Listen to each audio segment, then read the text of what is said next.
Following the money is the only way to get to the bottom of the Epstein files scandal.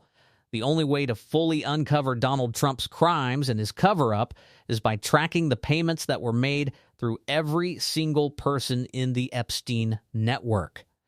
Donald Trump, Kash Patel, and Pam Bondi would like you to believe that this was a small-scale operation, but the testimony given today by Epstein's own accountant completely disproves that.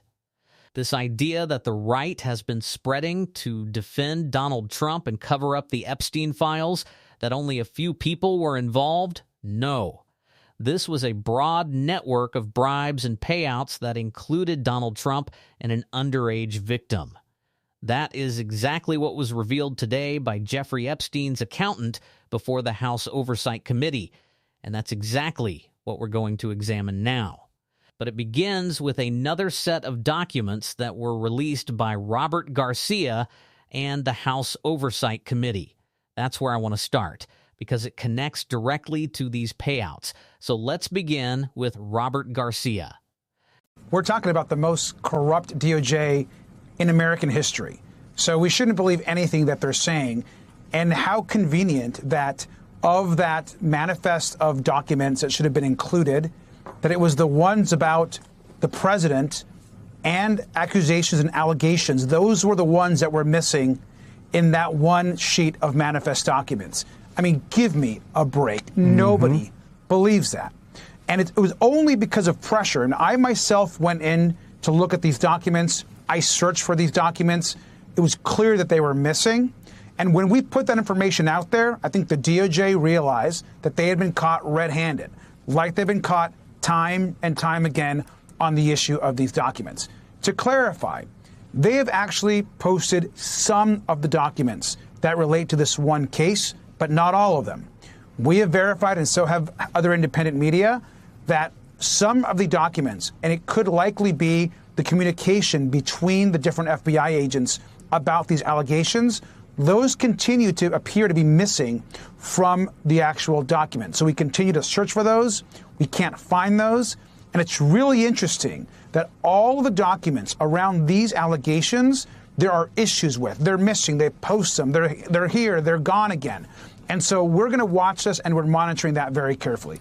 As it relates to the allegations themselves, what these are serious allegations made by, at the time, by a woman who at the time was a minor, that of course accused the president of sexual assault. And they are serious. Why they were missing, no one has explained to us, and they need to be investigated. This is someone that was actually interviewed, appears to be 4 separate times by the FBI. For the FBI to go back multiple times and interview this person is significant on its own. And so we have a lot of questions for the Attorney General around this case, and we are heavily investigating this incident, but of course others that appear in the files. That is the reason why Donald Trump went to war. Let's be honest. That is the reason why Donald Trump went to war. Certainly his role as a tool of Benjamin Netanyahu has something to do with it. The fact that our government on both sides of the aisle in many cases is bought and paid for by Israel is another reason why we went to war with Iran. One could also include the fact that Jeffrey Epstein had deep connections to Mossad, the Israeli government, and former Israeli government officials, which I will talk about later in this video, that Donald Trump was so desperate to distract from Epstein that the Israeli government wanting this. War certainly provided a distraction from Epstein. But this is the reason Donald Trump is willing to let American soldiers die, because we were distracted from Epstein. The media was happy to move on. I have drawn no conclusions between Donald Trump entering the war and some of the worst Epstein news he has ever received, and you can see it in the Google search results. As we can see here, Google searches for the Epstein files in the United States have collapsed as attention shifted to the U.S.-Iran conflict. Donald Trump successfully redirected the media's attention because they will chase shiny objects when you put them in front of them. But that was largely the point, to divert attention away from Epstein. That is what Donald Trump intended, and that is what Donald Trump succeeded in doing. That is why it is even more important that we see Democrats refocusing the media and forcing them to pay attention. I don't want to talk about PR stunts, but you have to make clear how dramatic these circumstances are. And that is why this testimony, this bombshell testimony, is so important. Epstein's accountant drops bombshell payout to alleged Trump victim. Pedophile Jeffrey Epstein's personal accountant appeared Wednesday before the House Oversight Committee, where he revealed that one of Donald Trump's accusers received a payout from the Epstein estate. Khan was the latest person and the youngest to be subpoenaed for a closed-door interview in the congressional investigation into the late convicted abuser Jeffrey Epstein. The accountant worked closely with Epstein for more than a decade, but had somehow not been a central figure for those investigating the pedophile until now. Details from Khan's hours-long testimony will be released later, just like the testimony from those before him. However, a Democratic representative from Virginia shared his own notes from the private session on Twitter.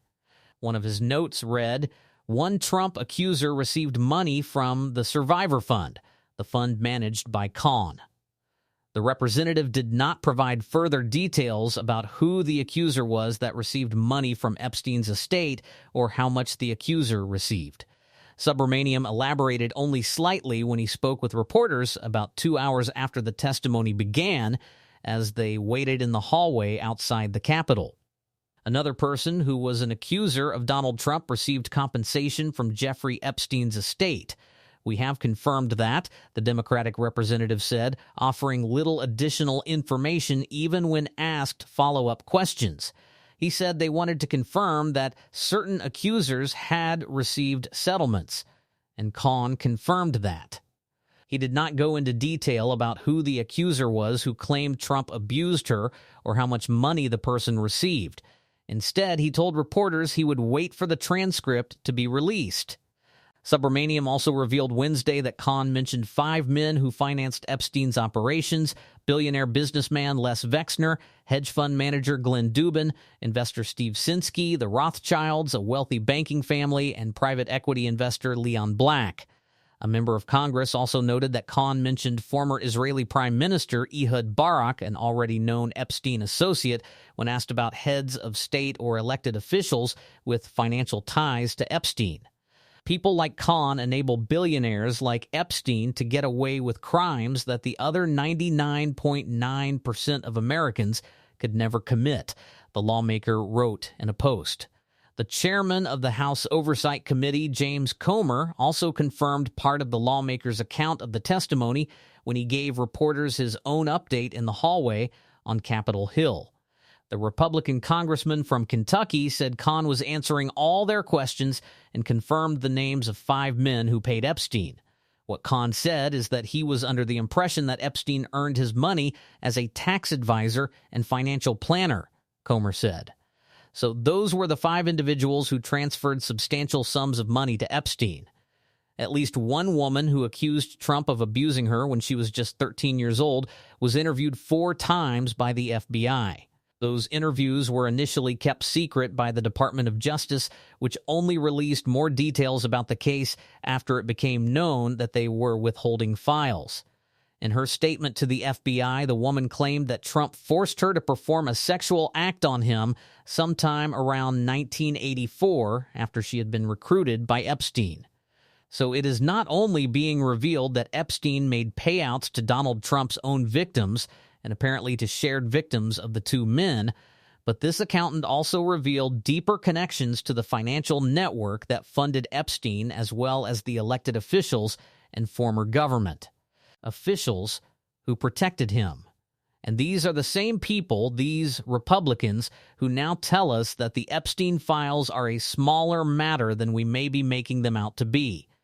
That we are now the conspiracy theorists for asking questions about the cover-up of the largest, most disgusting, and criminal cartel of elites. You hear that often from Donald Trump. You hear it from Kash Patel. You hear it from RFK Jr. At least in the case of Trump and Kennedy, they say, oh, we just ran into each other in Palm Beach or New York. You meet people. I was on his plane, but, he just moves in those circles. Well, it seems that as large as those circles may be, filled with government officials, wealthy individuals, and high-profile celebrities, they are circles of criminals. So that is who you surround yourself with. At least that makes sense. But what Kash Patel tried to dismiss, we saw it, was this idea that there was a broader cartel of criminals, that there was human trafficking, that there was a deeper connection. But what we are seeing here, according to Epstein's accountant, is that payouts took place. Financial funds were set up to pay people, to silence them, but certainly also related to trafficking.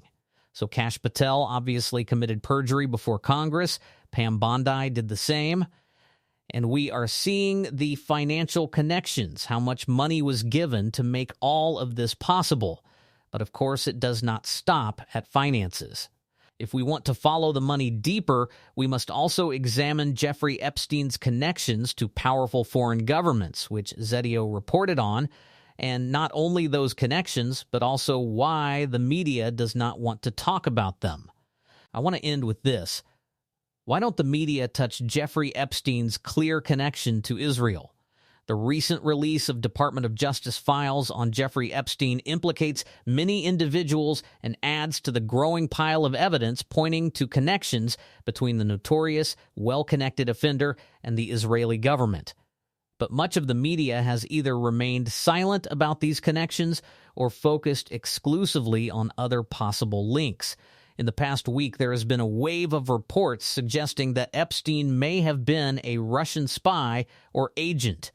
Yet over months, the same media, especially in the United States, have barely covered Epstein's eyebrow-raising connections to Israel.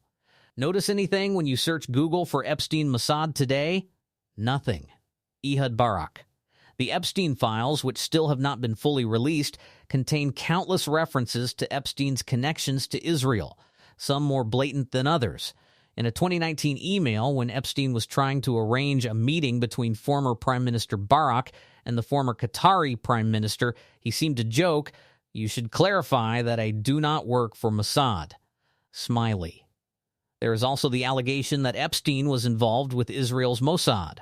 In an email from Mark Iverson to a redacted recipient, Iverson describes his own alleged encounters with Epstein's co-conspirator Ghislaine Maxwell, whom he said he was soon warned about, that she was a spy and he should stay away from her. I suspect that Robert, Ghislaine, and Jeffrey were all Mossad agents trying to blackmail leaders of the political and financial world, Iverson wrote in his email, referring to the duo and Maxwell's father, Robert. While Iverson's note may seem thin, another document is somewhat more serious, an FBI document citing contact with a confidential human source, an informant who made similar allegations. So these are the connections that the media clearly does not want to talk about and does not want us to discuss. And in fact, some people will try to get you into trouble for it. I saw this in the Washington Post, by claiming that saying Donald Trump went to war to distract from the Epstein files is somehow anti-Semitic because Jeffrey Epstein was Jewish. I do not even understand that connection. To say that calling it Operation Epstein Fury is anti-Semitic, what does that even mean? That is simply a ridiculous claim. But these connections must be discussed, especially if the media will not do it. And we will do it on this show.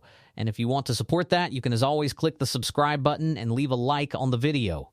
If you made it to the end, leave a blue heart in the comments. Keep fighting, everyone. Don't let them silence you. And until next time, see you soon.